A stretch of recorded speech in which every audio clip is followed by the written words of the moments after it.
We are here today to discuss the future of the transportation system in Champaign-Urbana, what we want to see in the next 25 years. That's the intention of the meeting.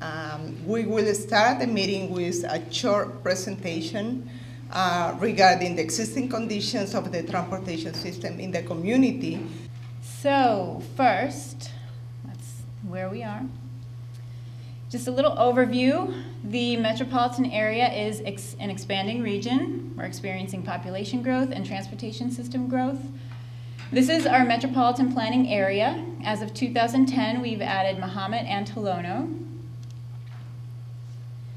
This is population growth just since 1970. But the top line there is the county level population. You probably can't see this super well because the letters are quite small. But I wanted to give you an idea of what kind of population we're projecting for 2020, 2030, and 2040. So as you can see, we're projecting about 30,000 additional residents in the county overall, the majority of which will be in the urbanized area, but not all of them, of course.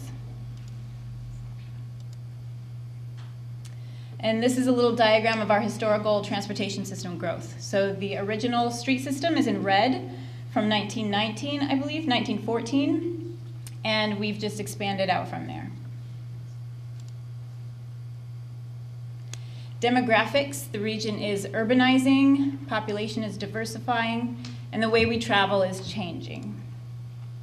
So every 10 years, we add 2.53% from the rural population to the urban population. So there's a shift, a gradual shift over time. We expect that to continue. We are diversifying. Since 2000, there's been a 5.4% increase in the Asian population, 3.6% in African American, 2.5% in Hispanic, and a 5.7% decrease in the Caucasian population. And these are the commuting modes for workers 16 and over. And let me zoom in a little bit here. This doesn't demonstrate change per se from a previous era. This is all 2010 data. But I'll just point out that Savoy, Tolono, and Bonneville have higher rates of driving and carpooling, where Urbana and Champaign have higher rates of public transit and bicycling because of our great infrastructure that supports those modes. While folks are working on setting up the David's easel, let me just introduce myself and propose a way we might go about talking about the future. I'm an academic. Rita asked me to facilitate this conversation, not necessarily because I'm an expert, but because as an academic, I'm interested in how we think about the future in kind of systematic ways. So let me propose this for today, that let's start off by thinking about, we've seen where we are today and where we've come from. Can we think about where we will be in 2040 if we do nothing different from what we're doing today? And when I say we, I mean as individual households, as municipal government, at the university. If we do things the way we are doing today, what will the region be like in 2040? Let's try and visualize that. What do you think? I just don't think we're going to have that many more students on campus. Huh. Are we going to see less students on campus? No, but I don't think they're going to grow significantly. Okay. Actually, just a footnote, I'm a professor in the university and I have a couple of hundred students and not a single student lives in this town. My students are all online and that's the area that's growing most rapidly. So I think that's a very good point that you've made. All our assumptions in the past is the population is going to grow and that the future is more people, but it may not be the case. Okay. All right. So the cities may not grow as a result of the student body growing. There may be other reasons for why the city may grow, right? But because of the way we teach and we learn. But nonetheless, in a sense, you are importing by having students from all over, from outside the city, actually taking courses here. You're generating economic activity here, but the bodies aren't here. Does that make sense? Okay, so we have people outside, but there is nonetheless an economic impact locally. Well, we see on the data presented that the young people are more physically active and using multimodal modes of transportation more than sort of folks in the middle of their lifespans. I think a big question is that trend going to continue as those people age? Are they going to keep that active lifestyle multimodal approach to transportation? And are they going to want to live in places where they can not only walk to lots of services, but also bike to other services? That's going to affect the demand for housing and how we congregate ourselves within this community. And that dramatically affects the transportation modes and our ability to serve it in multiple ways. Okay. Let me take Bill's comment though, just one second. Let me take Bill's comment though and throw a counter. I'm not necessarily saying it. All right, suppose we're in a world where everything is virtual. Do we need to walk anywhere? Do we just, that's extreme, I know it's extreme, but I'm just saying. I think there is some argument that yes, you get much of your services and amenities over the internet, but you still have to meet people and talk to them, right? I mean that the interaction between people is really critical. That yes, we use Skype to keep in contact with a much wider network of connections, but we still need face-to-face connections. At the same time, while more people are taking more courses online, university enrollment has increased over the last 5 years. Your Enrollment includes online, by the way. Excuse me? Enrollment includes online. You'd be amazed how that's grown. Also includes I think quality has a lot to do with whether people want to be somewhere and experience Quality of the quality of the place of the place, the education. Okay. That has something to do, with that. There's no question that the number of bodies in Champaign-Urbana at the university has increased. Oh yeah, yes. I mean that over the past decade it has, yes. And not saying that it's going to increase anymore, but at the same time, population is going to increase. So not all of that increased population is going to go to one or the other.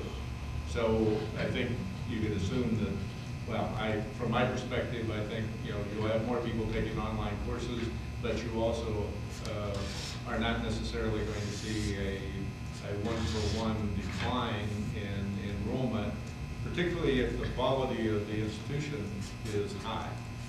If the quality of the institution goes down, then that's going to be, their people will they'll go with their feet. Okay.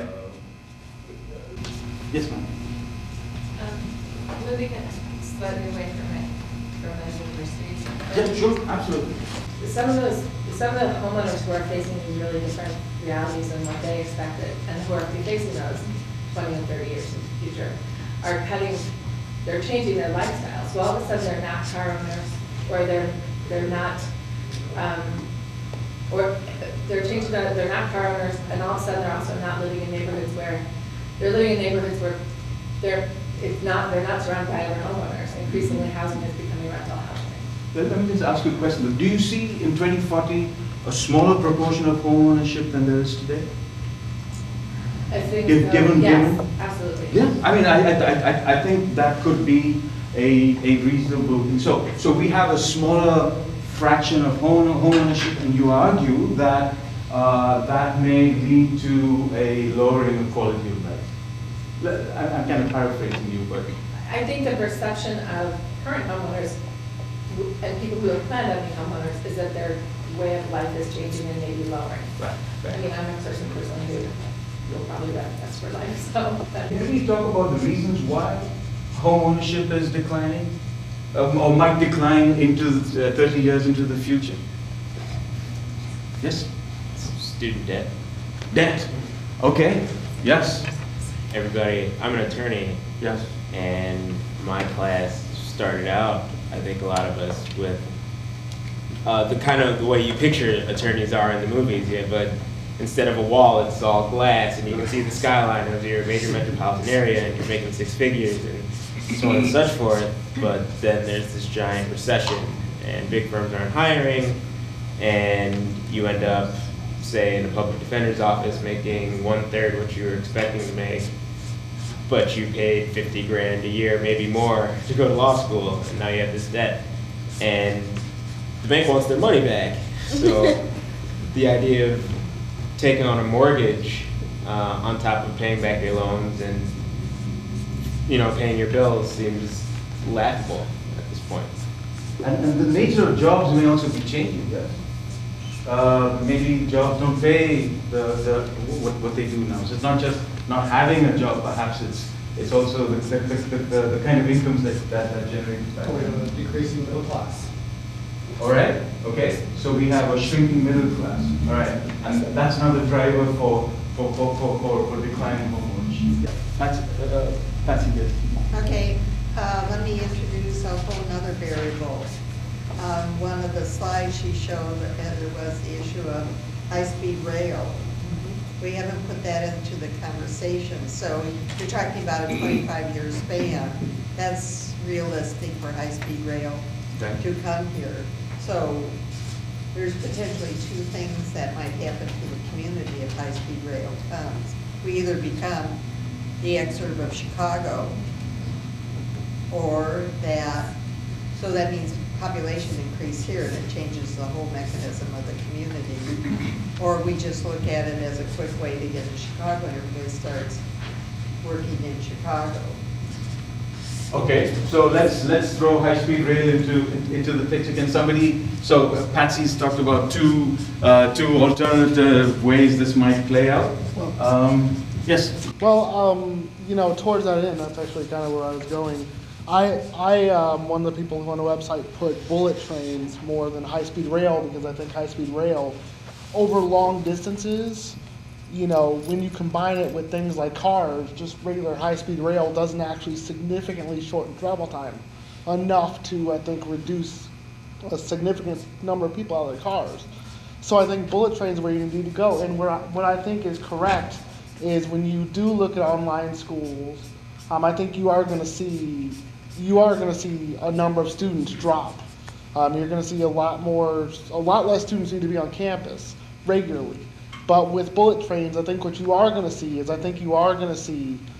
more people working in Chicago and living down here, but also those students who are, you know, living in Chicago, they might need to come in for whatever, and they're going to be able to hop a 30, 45-minute train ride to Champaign to do whatever they have to do and go back home the next day. So I think we will see the population grow because we're going to see a lot more people who work in the city but come down here. All right. So are you saying it's 2040 and it takes 35 minutes to get to downtown Chicago from here? If we go more towards the European train idea than the Excella line in the Northeast.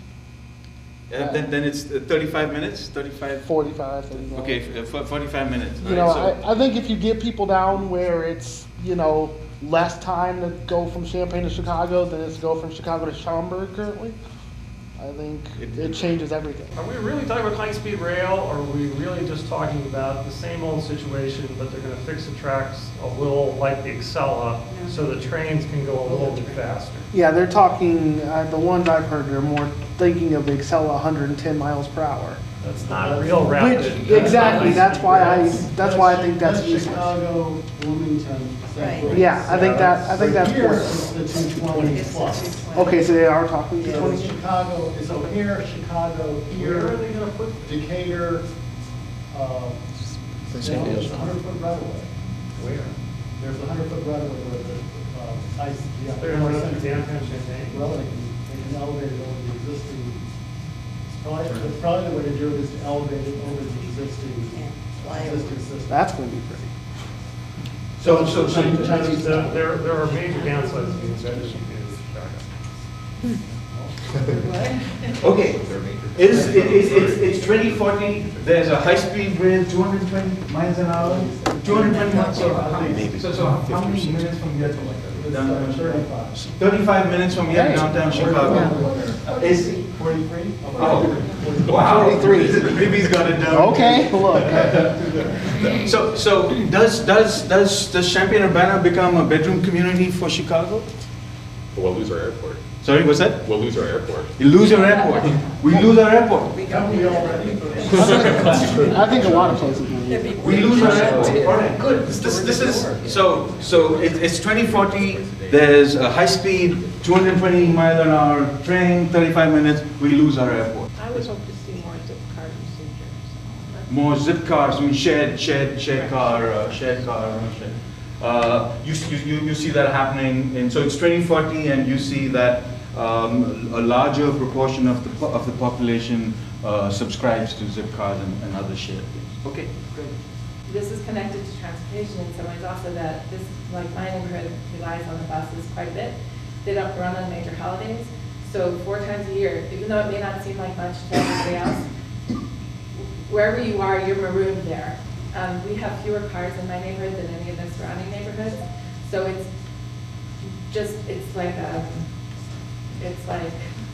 like church in my neighborhood every holiday, and it's like that in everyone's neighborhood probably, but in neighborhoods where people don't have the option to get somewhere in their own car, you're marooned where you are. And I guess we're not supposed to be sort of saying what we would like to happen, but say it anyway. It's okay.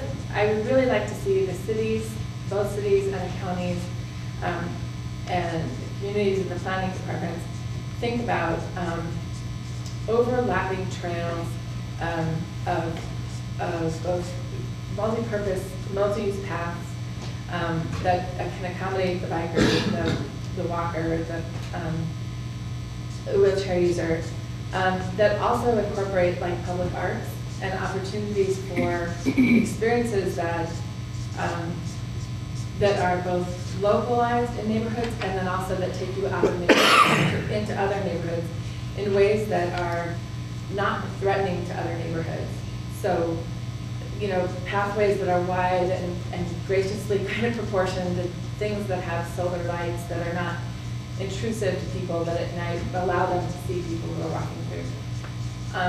Because without these things, people can grow up in some neighborhoods and not see much of what else is out there.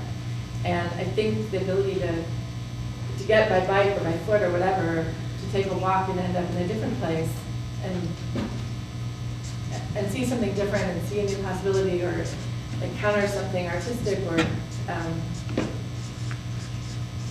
or wondrous or whatever, and to find that also in your own neighborhood, I think those are really important things, and that our view has to kind of put together many systems so that we're not all trying to do the same thing with separate resources, but sharing the resources is important. But let me flip that around. So what you said, if we don't do that, and that's I think the interesting part, if we don't do that, we will be a city or an urbanized area of islands, right? You talk of being marooned, right, with poor connections, right? And that people living in these islands are not actually seeing the full potential, or full range of places that are there in this urbanized area, right? So we can paint the flip side, if you will, of the thing. And then maybe we can come back and say, well, but if we did make these connections and figure out these alternative paths that students are discovering and kind of reinforcing them, then we can say we have a different future. But to accomplish some of these aspects of walkable cities, we'll need to change zoning to allow neighborhoods to develop with services, shopping, restaurants, where they're not now. Okay. So if those become within a 5-minute walk, you've got 10 minutes between where you're at and there, then you have to do some rezoning. Let me flip it around. Suppose we just keep doing zoning the way we're doing now. What kind of a place would we have in 24? Any different or the same? Hard to find things within a walking distance. You have to drive if you want to buy a gallon of milk. You see the same thing playing out. If we don't change. If we don't change. If we don't change. But I think, I was in a meeting with Champaign, and they they've got a longer plan and looking at rezoning to create higher density houses, allowing businesses on the first floor, residential above, to create those neighborhood incentives. Schools, yeah. Okay, yeah, right. Look, we kind of hold that thought, because we'll come back. How can we do things differently and kind of change that arc a little bit? Yes. Somebody had a hand here. Did you have your hand? Yeah, I was just going to say that we're talking about the economy and federal funds, and I think that the trend of capitalism and globalization, world globalization, has changed the face of America from being a self-sufficient, productive economy that creates its own goods to one that has resourced all of its construction and developmental role to outsourced, third world locations. So I don't see that America is going to recover, being a focal point for industrial production, like in the steel industry or many other industries. Even the automobile industry is iffy. So I don't see the economy being stronger. I think it's going to become I see America fading as far as economic strength. I think it's going to become more like Britain, because I don't see how this trend can change. Because capitalism has created the desire to be globalized, and I think that takes the power away from individual nations and localities to be self-sufficient. So what does that mean then for Champaign-Urbana, the metro area? Well, Champaign-Urbana may be a little bit different because it's got the university, which is a power source in itself for different reasons. Right. But as far as economic strength and productivity, I don't see that necessarily being a future source for a lot of income. Right. So the overall, the external environment, economic environment weakens a little bit. Right. Yes. Somebody else had that. Yeah, Patsy. Sorry. Somebody, you got to remind me. I'm getting old and forgetful. Yes. Well, to build on everything that's been said so far, the assumption is that there will be declining federal dollars. It'll be pushed down to us to pay for it. We haven't talked about how we're generating monies here as we're talking about growth. And Bill has talked about concentrating in the inner areas to conserve money and transportation, because right now we don't have money to support the roads and sidewalks, et cetera, that we have already built. So we need to pull into this conversation, how are we going to be supporting this community in 25 years, no matter which of the scenarios that Ann is drawing there on the board so nicely. Yeah, so if I can combine what you said with Libby, that Libby just mentioned. So maybe in 2040 then, the federal contribution to the economy is declining, and we haven't done anything different, right? That's the thing, that's the story we're telling. And so there is less resources in the community to do these kinds of, to pay for community activities. Right? I mean, in terms of development, amenities, services, and things like that, right? So let's, that is a possibility, right? That the federal support for dollars has gone down. We haven't changed the way we raise funds locally, and so we just don't have the money then to do a lot of the stuff that we need to do as a community, okay? All right, we've gone for quite some time. I sneaked a peek at my watch, and so we spent about more than almost 40 minutes talking about what if we do nothing different. So we have some ideas of what we could do different. So you said we have better interconnected, a better network of non-motorized connections, right? That allow neighborhoods to be better connected with each other. And so, David, if you could kind of write that down somewhere. So we got this idea that we have all these, these trails or alternative movement ways that link the city better. We have, in terms of transportation, rail links to other places. Chicago high speed used existing railroad rights of way to Danville, Bloomington, and other places. Yes, connecting places such as in town, such as Parkland, the university, high school, right? A whole bunch of things that you had mentioned. All right, what are some of the other things that we said we would do, and how would that change the way? Bill, you don't build you don't spend the $30 million. Okay, and then what's the result of that? Well, you put the resources into the fact that there is plenty of land available. There's a lot of land available in the centre of town. The rezoning idea is a great idea, much more flexible zoning so that people have mixed developments. It's about concentrated development. It's about encouraging people to ride bikes and walk from one development to the other rather than even have something like to try to recreate North Prospect is a terrible idea. So concentrate in the city, but that involves a real shift in the way you think about the infrastructure, and also in the light of fewer resources, it's got to be inexpensive infrastructure. You know, this Olympian Drive bridge is going to be $16 million just for the bridge. You know, I mean, so apart from the fact that it's useless, so I mean, we've got to actually build things which are less expensive, which don't make huge resource demands on communities, on taxpayers. Don't expect the federal government to be there because they may not be there. How do we build things which make our lives better, which don't involve requiring these huge amounts of money? Okay, so in this picture that you've presented, the money is not invested and really in there, but really it's invested in the core, in the heart, and then we see these changes in that. Rezoning, right? We take a different approach to rezoning. We see neighborhood cores developing commercial with retail and residential above that. And I think you have to think about home businesses and cottage businesses, so the ability to allow people to do their work in their garage, and think about how that might shift from big industry. And one word we haven't put up here is climate. I'm not a real climate guy, but I think we're going to be in a different place. And I think it's going to be okay for us. It may even be to our advantage since we're farther than 50 miles away from a shoreline. So, but anyway, we are going to have some impact. So in 25 years, I'm just playing off here, right? I'm not making someone see. The two coasts in the United States get washed out, and all the people move into the heartland. Is that one goes to the north?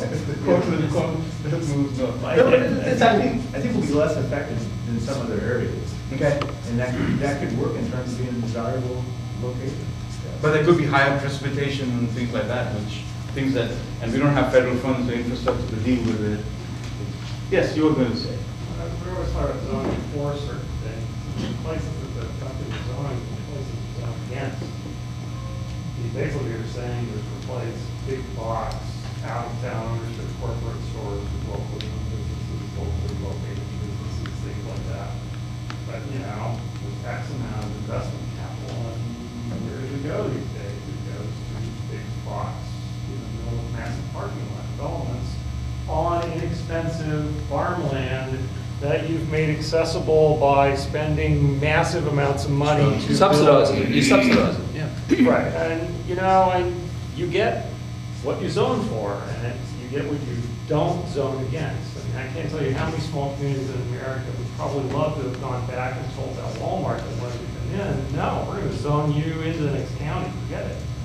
So what would you do different, and how would that change the outcome? So is it just a matter of zoning? Is it just to change the way we zone? It's more than that, right? It's not a simple zone. Yeah, so but again, can you tell that story a little bit more? Well, you have to have a vision of what you want. You have to use the tools at your disposal to get it. If you want sprawl, you do what we're doing. That's right. That's the American way. If you want it to cost a lot of money, you use public-private partnerships to build everything. That's right. Instead of, taxpayers subsidize it. we're going to get what and there's these sort of, American myths that you're supposed to do things a certain way, and those are the best way, is American exceptional, whatever, but we keep getting the same thing. Yeah, I mean, I looked at the the one little ground, they're building a beltway. Everybody builds a beltway. That's What do right. they get? They all get the same thing, and none of them like the results. You know, you have to do something that, even if it means the federal government says, we don't like what you're doing, we're not gonna give you any money. If it's what we think we should do, we should just do it. Right, but are there some specific things you can think of that we would have done in 2040 that would promote the? I'll give you a couple of really quick. I would love to see streetcars back. It would be great. 25 years is not nearly a long enough time to really build the streetcar infrastructure. If you had it already, you could zone appropriately in lots of places. Lots of companies that would probably be very interested in coming here just because you had this wonderful aspect, but we don't have it. But if you want it, build, zone right now and say, we're going to identify these commercial areas. Here it is. Developers, just be warned, we're not going to allow you to build big boxes here.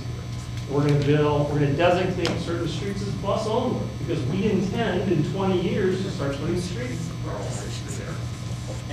I mean, just doesn't cost so much money to say you're not going to let cars on the street, and do fixed bus routes and get rid of some of the obstacles for why people don't ride buses. I don't ride a bus because mostly I don't go to the same place all the time.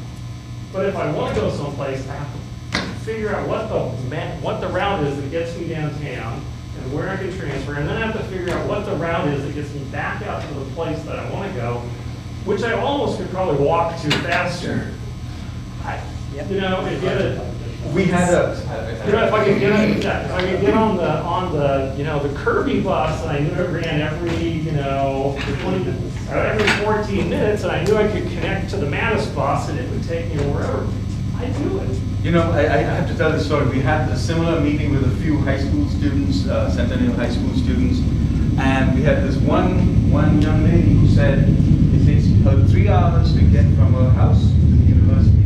She lives in, what's the place where she lives in She lives in Northwest Champaign. Northwest Champaign. And she said, I have to take this number bus to get to this place, and then change to this number bus to get to that place, and then take 3 buses to get to the university. And okay, I'm telling you what we were told. Okay, so, but I mean, I think there's some resonance. I use the bus a lot. I love the smartphone. I figure out when I need to get to the bus stop or whatever. I really like that. So, you want to jump in here before I? Yeah, she had her hand up. Okay, go ahead. I just wanted to say that we're not going to be able to, an individual entity changing their zoning is not going to do anything unless we're looking at things on a regional scale, because if we in Urbana decide, right, well, we don't want these big boxes, we're going to change our zoning to encourage home businesses or whatever, we'll just go to Champaign, and if Champaign changes, let's go to Savoy and we're much more regional. All right, so in this alternative 2040 future, all the jurisdictions coordinate in some kind of way. Yeah. All right. So they coordinate in some kind of yes. But now this goes back to the point you're making about globalization. I mean, corporations have been playing cities against cities, counties against counties, states against states, and now countries against countries.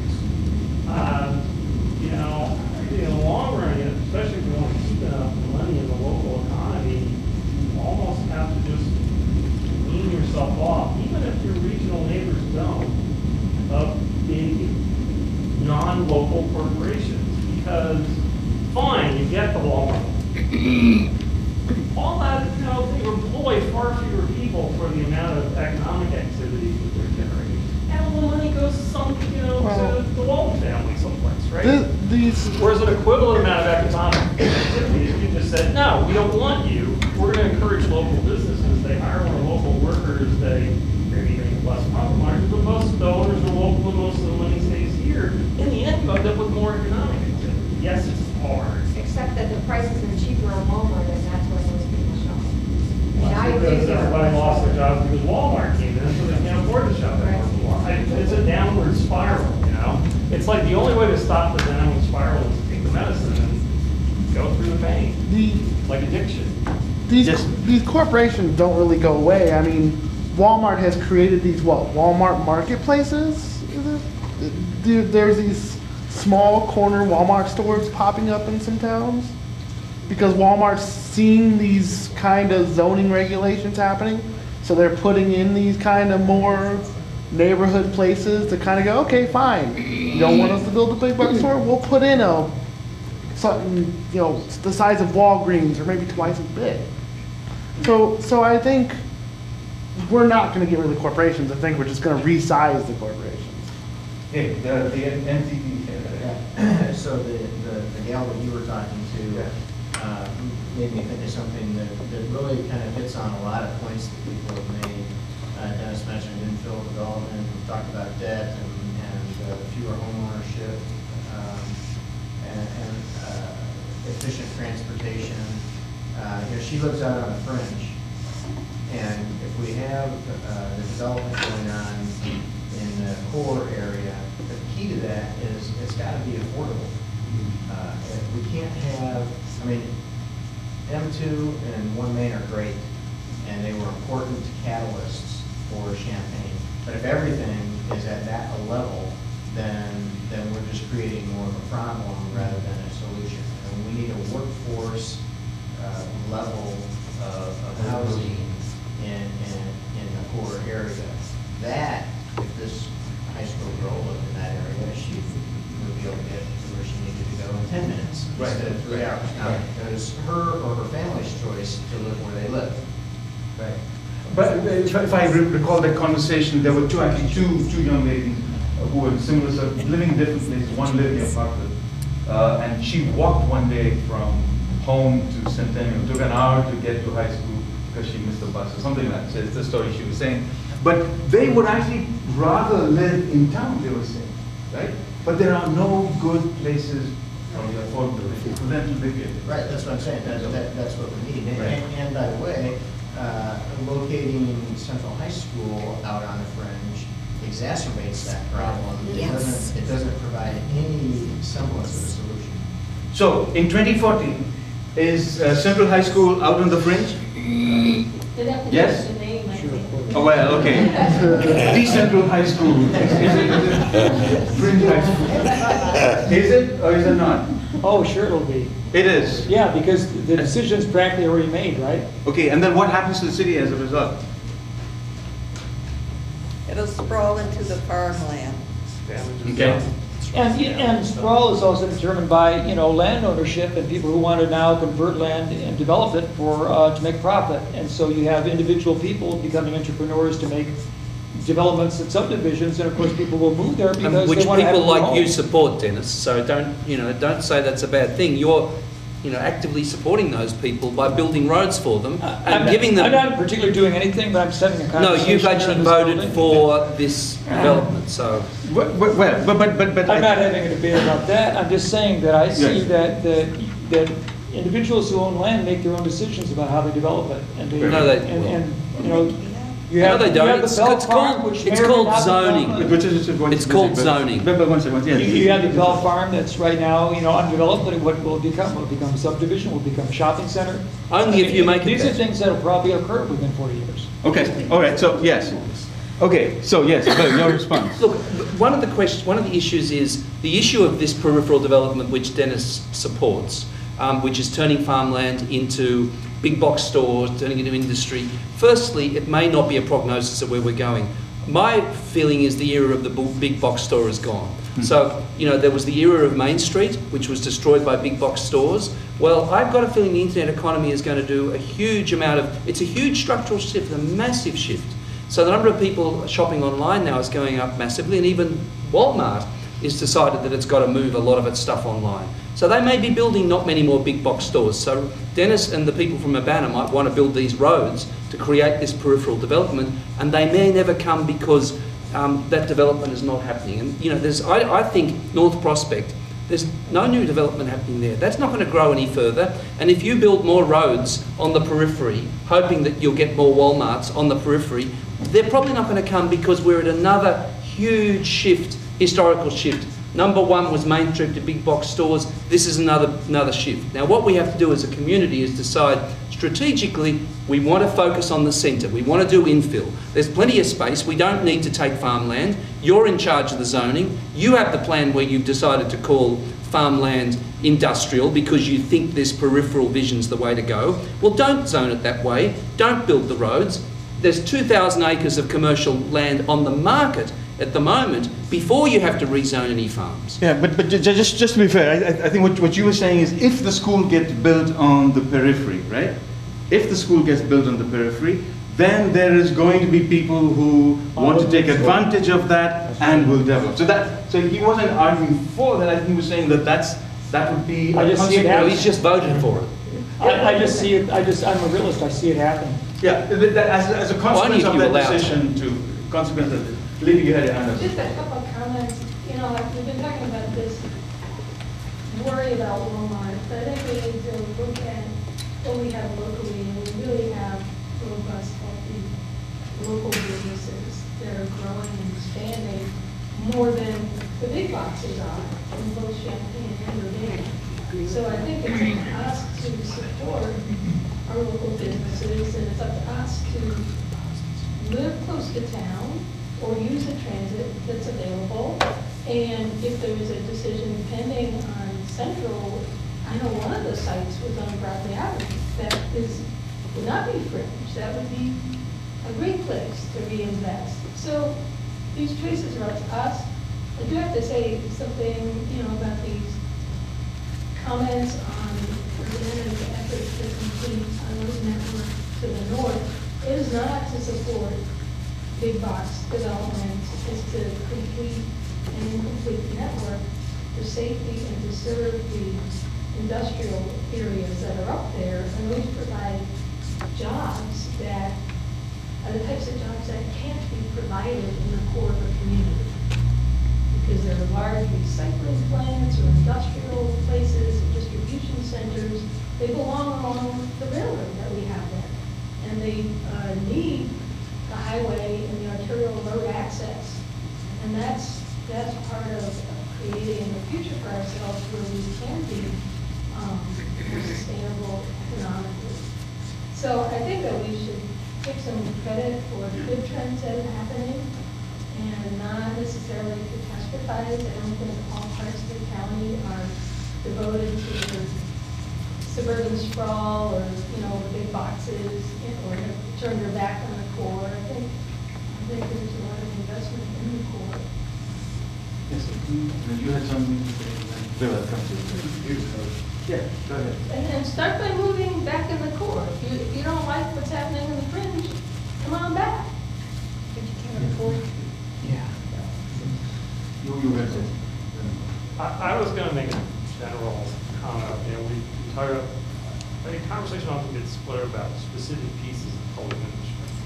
Excuse me, I can't hear you. Could you speak up? Louder, sorry. Things get split up a lot. I think we end up with the major issue gets divided up because it's always, it's a road, it's a bus line, it's a high school, it's a this or a that. But all of it's public infrastructure, right? And people want to live by and large near public infrastructure. If you build public infrastructure out, you're going to get people moving out to the infrastructure, whether that infrastructure is roads or whatever it is. You're going to go where you build that stuff.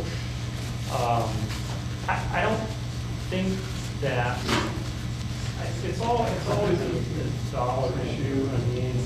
I don't have a great answer to it. I don't think anybody does. But the trend always runs against it. But your point is, if you build an infrastructure, you are shaping you are shaping the future of the. We always end up with this idea we have to build it cheap. That's one of the reasons why farmland is always so attractive as development opportunities. There's no prior use. You don't have any real reclamation issues. There's no neighbors. There's no, all this sort of, it's easy. it's easier, and the perception is that it's cheaper. But the point is that in the end, it costs more money. In the longer term, it costs more. Yes, sir, you were going to say something. Well, just, all right, if we talk, and I think we should, about building in, Dennis, who I wish were still here, had a good point about, you know, entrepreneurs wanting to put their, wanting to develop in a way that will bring them the most money. There's already a real shortage in low and moderate income housing in this area.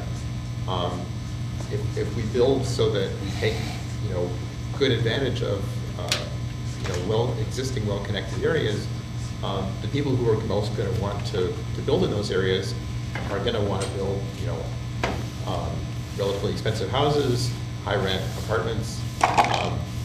You know, we already have this situation in Champaign where Bristol Park, which is, it's not a great neighborhood, but there's a bunch of very low-income housing, and the current plan, as I understand, is basically to raise the thing and drive many dozens of families out into, you know, into nowhere. There's some arrangement for rent subsidies, but there's not nearly enough to cover the families who are being displaced. And what's going to replace them, it's not entirely clear, but it's definitely not going to be as low income as they have now. So the question is,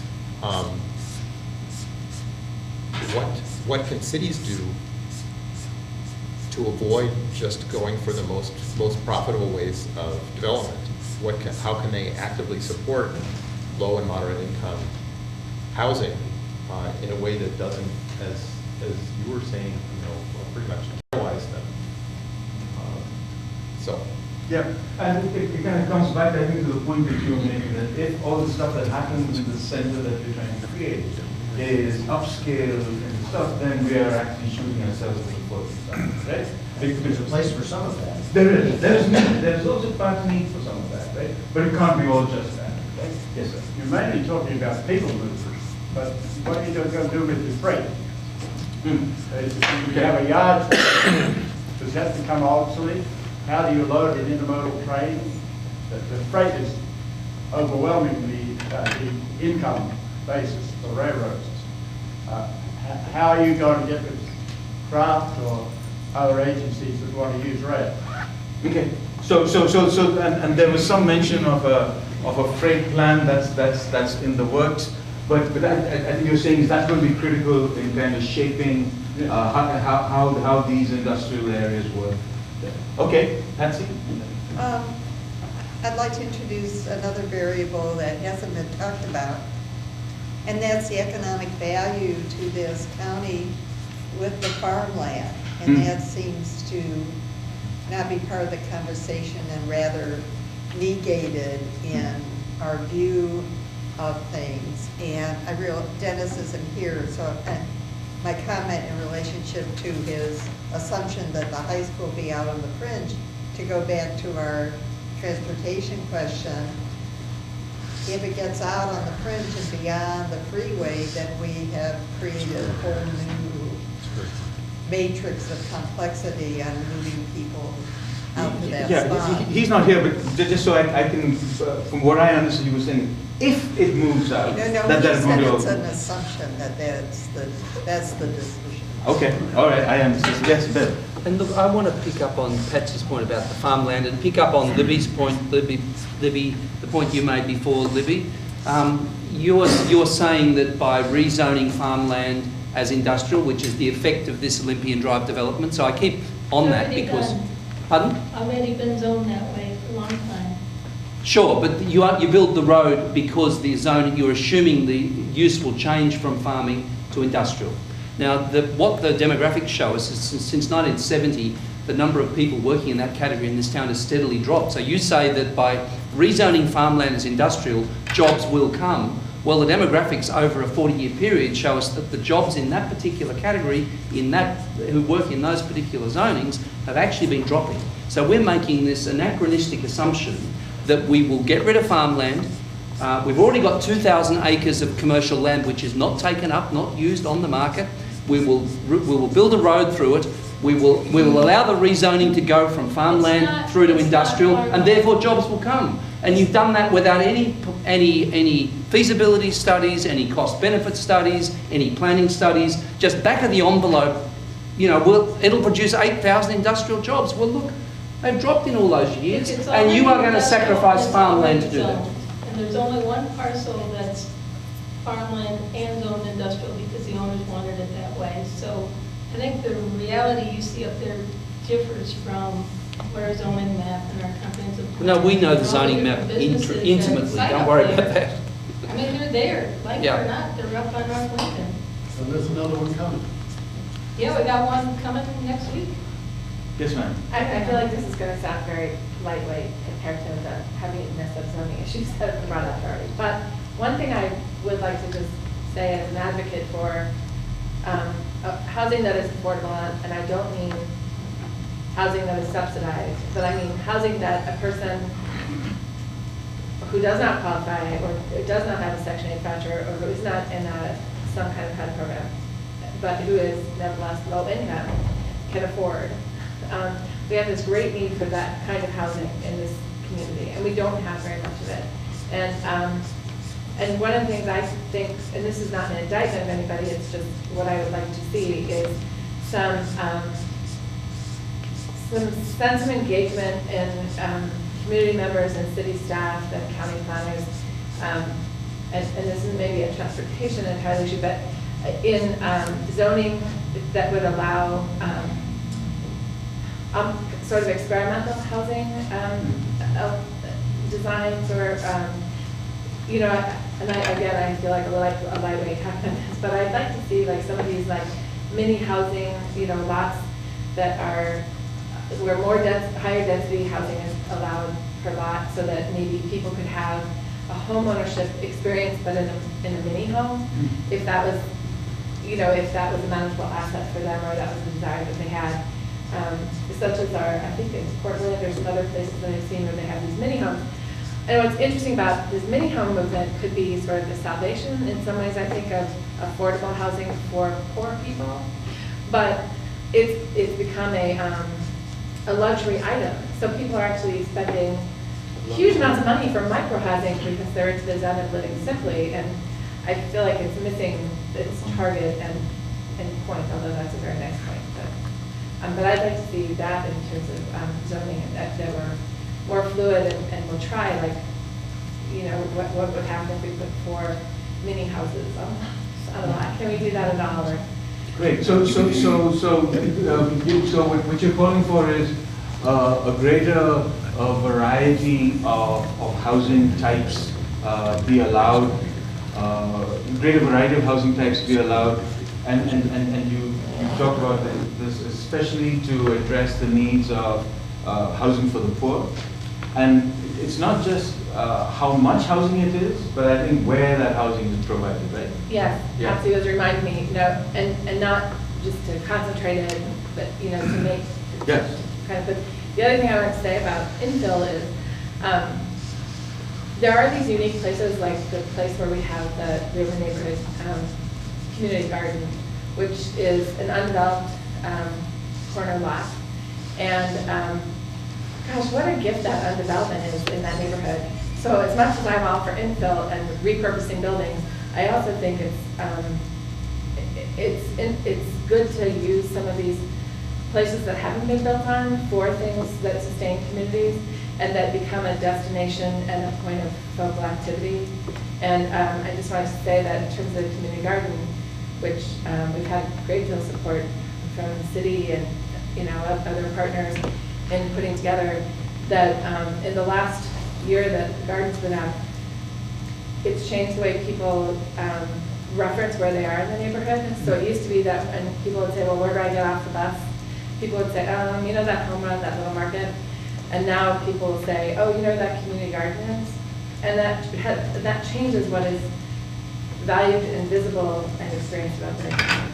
So I also wanted to say, I hope we look for more opportunities where there hasn't been development, you know, to put in community resource things like that. Sustainability. Great, excellent, excellent. That's a good point. Yes, sir. Yeah, I think that to get a connected urban core with the downtowns and the campus more tied together and to focus development there, it feels like we have to both have the carrot and the stick side of that equation.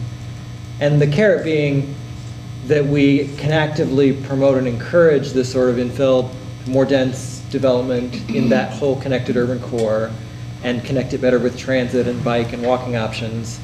But the stick side of the equation also be that we try to discourage leapfrog and sprawl development, and that if development does happen on the fringe, that we at least make it pay its fair share in terms of, you know, make it install the bus stops, make it install the bikeways or the sidewalks, so that if growth is going to continue to happen on the fringe, at least it has the, you know, the requisite infrastructure to be part of the transit fabric and the walkability and things that we want. So I think if we both look at the carrot and the stick side of trying to get the growth we want, discourage the growth we don't want, and hold it to higher minimum standards, Right.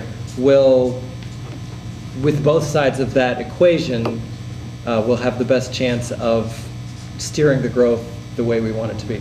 And it kind of ties, I think, what Patsy was saying about kind of the economic value of an acre of land.